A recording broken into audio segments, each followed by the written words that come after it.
Tignan nyo guys, ang halaman. Punong-puno ng bulaklak. Hello everyone! For today's video guys, gusto kong i-share sa inyo itong halaman na nakita ko sa may park. Tignan nyo naman ang ganda guys, napaka-yellow. So wala na siyang dahon guys, pero punong-puno siya ng bulaklak.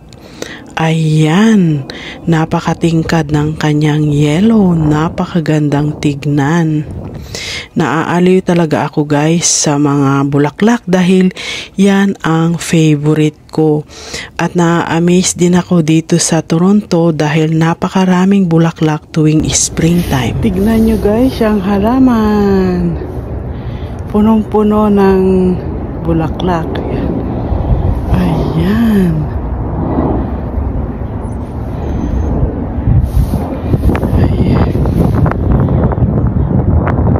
Ito naman guys yung tinatawag na daffodil.